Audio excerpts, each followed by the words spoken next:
Hello, my name is Katie Groves, and I am a survivor of the child snuff industry. This video is about my experience growing up in a child snuff ring known as Uncle Sam's Snuff Factory. This ring was located in Central Texas, and I will speak about it in the past tense only because I do not have current knowledge of its existence. But that does not mean I have any reason to believe that it has been shut down.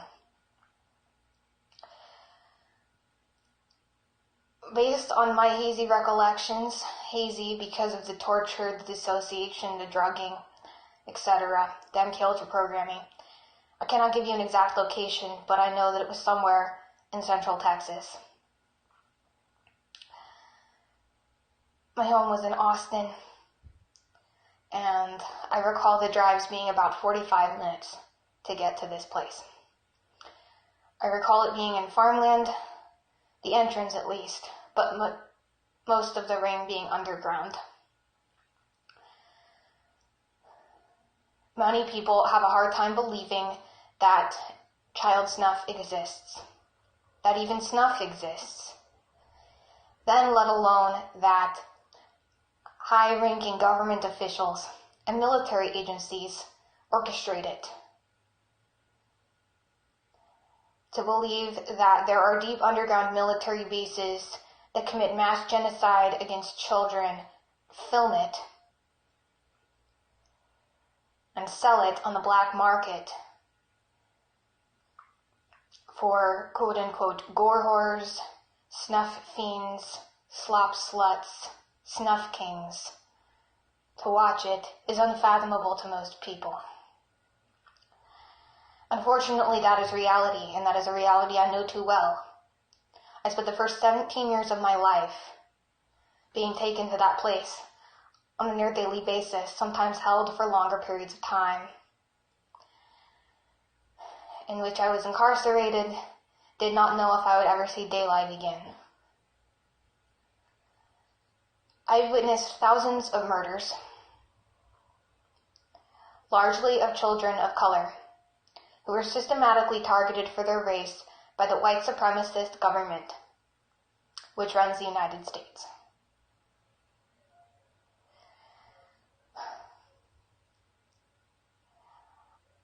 They called it Uncle Sam's Snuff Factory as a private joke, as if it was a mom and pop shop, a local business. Uncle Sam was supposed to be a friendly figure, a figure in American propaganda, supposed to look at like a father, like a friend. The Snuff Factory, also known as the Genocide Factory, is the very literal definition of hell on earth. That is not unique. There are other places like it all over the world.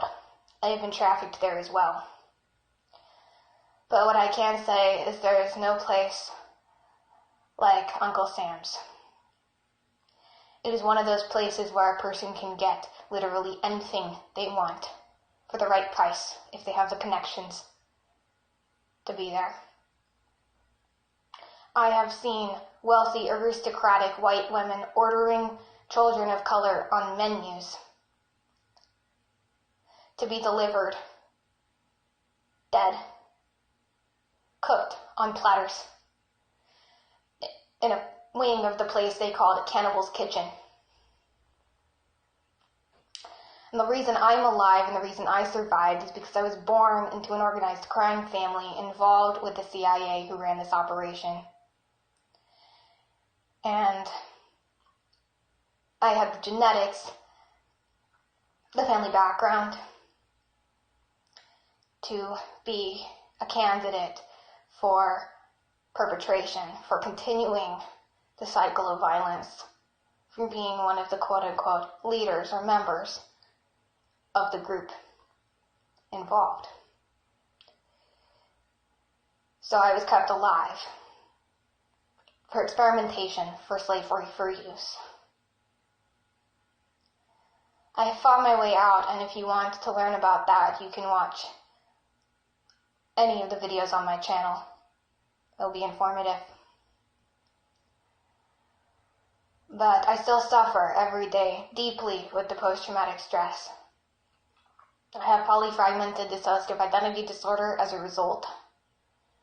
It actually goes beyond polyfragmentation. I have something called exponential fragmentation, which I have spoken of in some videos I'll put in the description below, so that you can understand the level of trauma that this type of abuse can create.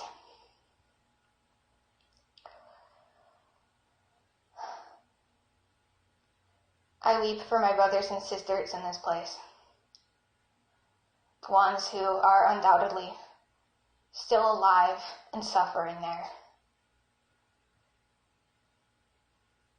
I weep for the dead, but death is a merciful option in a place like that. No, that does not mean that I am not grateful for my survival, but grateful is a hard word to use in the circumstance. How does one feel gratitude when they have witnessed such carnage? Because we're not just talking about death, we're talking about the worst possible ways to die. Children being boiled alive in shit and piss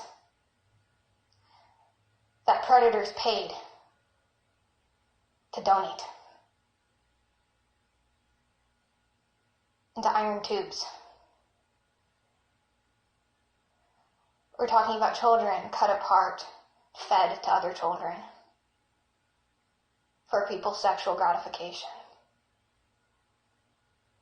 And most don't want to look at it, and I do not blame you.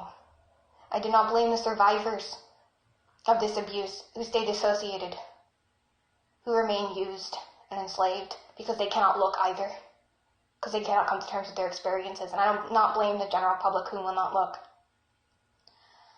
But this is reality. And all I ask of those who watch this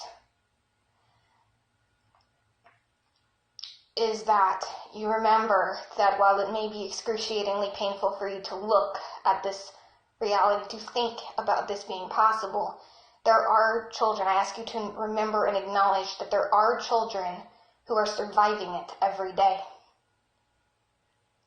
There are children enduring this, dying in this, and surviving this, who have to carry that pain all alone. And if they can do that, maybe you can muster the strength, if you have it, to look, to think about it just enough to get involved in some way to stop the madness. And no, I do not expect you to find this place, to find these underground trafficking rings, bust down the doors, and rescue these kids. I doubt if that will ever happen before World War III comes, or some epidemic and wipes us all out, while the people who perpetrate this remain alive in their underground worlds, and so on and so forth. I don't even want to go into the whole NWO thing right now.